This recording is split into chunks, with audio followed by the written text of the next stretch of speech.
All right, and we're talking about ellipses. An ellipse. And that the definition, the mathematical definition of ellipse is that there are two what we call foci, or a focus and a focus. The plural is foci. And every point on the ellipse, the black circle right here, if I pick a point from there, the distance from one focus to the other, one focus on one side to the focus on the other side, if I sum that up, it's going to be equal to a constant. So what it's saying is if I'm here and I add this distance and this distance, it's going to be the same if I'm here and I add this distance and this distance. So every point on the ellipse, the sum of the distances to the two foci is a constant. That's the definition of an ellipse. Okay? Well, what Kepler said is that all planets orbit on elliptical orbits. This was a big deal because up until Kepler said this, they all wanted the planets to be on circles because they thought circles was the most perfect shape. And so their bias of saying, oh, the heavens are perfect so the orbits have to be circular, wouldn't fit the orbits right. And it wasn't until Kepler went to an ellipse that they realized, oh, that's what makes it match. They didn't know why, and Kepler didn't know why. He just knew it fit. And when he plotted all the planets, it fit. Now, what Kepler's first law says is that the focus, or the sun, is at one focus. Okay? So as planets, or anything orbiting the sun, can be asteroids, comets, whatever, are orbiting the sun, they will get closer to the sun at one point and further away at another point. Okay? The point where they get closest to the sun, we call perihelion. When you're furthest from the sun, which is the opposite side of the major axis, this is called aphelion.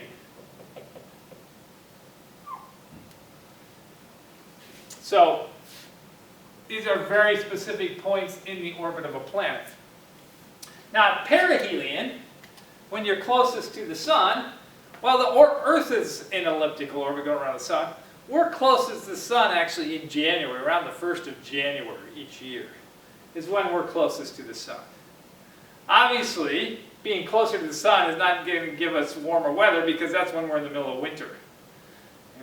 So most of our seasons does not come from being closer further away from the sun. In fact, the Earth's orbit is fairly close to being a circle. A circle is just a special case of an ellipse. When we're furthest away is actually in July, 6 months later. Okay. All right. A couple more things about an ellipse that is important. If we take the major axis, we split it in half, this distance here, this is called the semi-major axis, or half of the major axis. We call that A, or lowercase a is the semi-major axis. That distance also happens to be the average distance from the sun. So when you're over here, your distance is much less than A, but when you're over here, you're much further away. If you average out all the distances, the average distance you are away from the sun is actually A. So that's what we usually refer to when we're talking about distances from the sun. We're talking about the average distance, or the semi-major axis value. You can also do the same thing here. This is B, which is the semi-minor axis, or half of the minor axis. Now for ellipses, we also have another thing, we call it the eccentricity,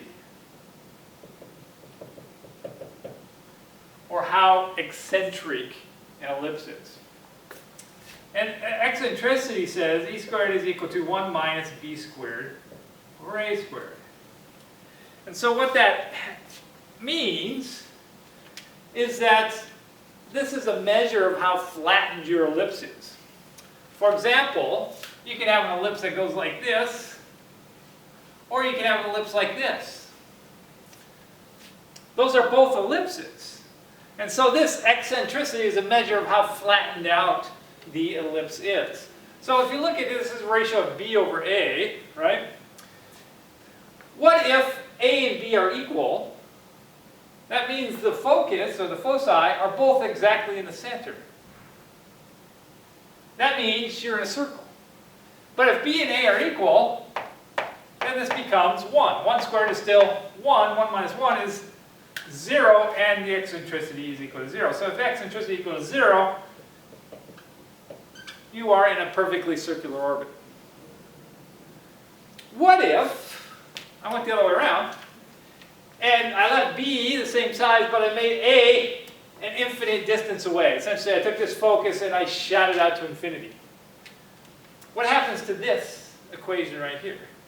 Well, if A becomes super large, and then you square it to make it even larger, this term goes to 0. And remember, the denominator of a fraction, the bigger the number you make, the smaller this gets. This will actually limit go to 0. What's 1 minus 0? It's 1. So if the eccentricity is 1, you actually have an ellipse, but you have no closed on the end. It actually becomes a parabola.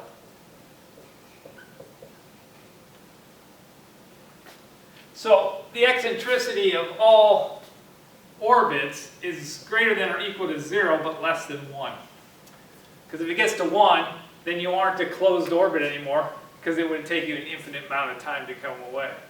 And you can have actually negative eccentricity, meaning it can come by and not close at all. Then you get what you call a hyperbolic orbit. And that happens when we have objects that are not part of our solar system that fly by the sun, which we did just a couple years ago. There was an asteroid from beyond our solar system, flew by the sun and kept going. And everybody's excited they thought it was an alien spacecraft, but then when the more we analyzed it, they realized, nah, it was just a chunk of rock that happened to come flying by. For the Earth, our eccentricity is like 0.04. So we're very close to being in a circular orbit. Things like Halley's Comet, the eccentricity is 0.7, so it's very eccentric. All right, number 2, Kepler's second law. This one's a little complicated, but it makes sense when you think about it. It says a radius vector of a planet sweeps out equal areas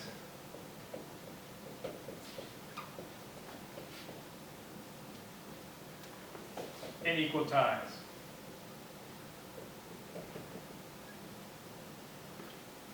Like, it seems complicated. What does that mean? All right, what that means is, let me see what color I use here. I use black. So let's say our planet is at this point right here. Okay, if the planet is here, the radius vector is a line from the sun to that planet. So I just draw a line from that planet. And let's say, since it's orbiting, we're having to go around counterclockwise here. 1 month later, the planet's now up here. So in 1 month, the radius vector moved from there to there, and it sweeps out this area. So this area gets swept out as the planet moves along. What Kepler said was, oh, if that's the case, then when the planet's like way out here, I draw a radius vector. So here's the planet again. And a little while later, I draw a radius vector so that the area in here, the cross-hatched area, if I make those areas equal, then the time for the planet to go from there to there is equal. So this is a really complicated way of saying when the planet is close to the sun, it's going faster because it covers a greater distance in a shorter amount of time. Here, in the same amount of time, it doesn't cover as much distance. So when it's close to the sun, it's going fast. When it's further from the sun, it's going slow. Just that makes common sense when you think about it. If you're out here and you're almost kind of falling towards the sun, and then you whip around and you come out here, you slow down, and it's the same thing that happens all the time. So you're actually fastest when you're at perihelion. You're slowest when you're at aphelion. From a physics point of view, Kepler didn't realize this because the physics laws hadn't been created at this time. But what this really means is you're conserving angular momentum. Remember, angular momentum is how fast you're going around compared to your distance. And so in this case, you're further away, so your angular speed is less. when you're up here, you're closer, your angular speed is higher to keep it at a constant. So while an object is orbiting around another object, the angular momentum of that object is conserved. That's what Kepler's second law says. All right, third law says that p squared is equal to a cubed. This is Kepler's version of it. This is the period of the planet in years. You have to do it in Earth years. This is the semi-major axis.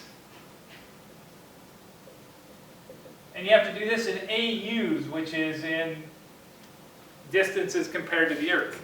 So for the Earth, this would be 1 AU in 1 year, and 1 squared equals 1 cubed. Yeah? But it works for every planet. If you put in for Jupiter, Jupiter is at 5. So you cube 5 and get 125. And you take the square root of that, and you get about 11 point something, is close to 12 years. That's what Jupiter's orbit is. What this is saying is the further you are from the sun, the slower you're moving, the longer your period. So the fastest planet is Mercury. And you get slower as you go out. Okay? Now, this only works if you do it in these units. When Newton figured out his law of gravity, he realized he can prove all this just using his force of gravity. But to do this in normal units, our MKS units, this becomes T, remember that's period, we use T for period, is equal to G, let me make sure I get it right, yeah, GM 4 pi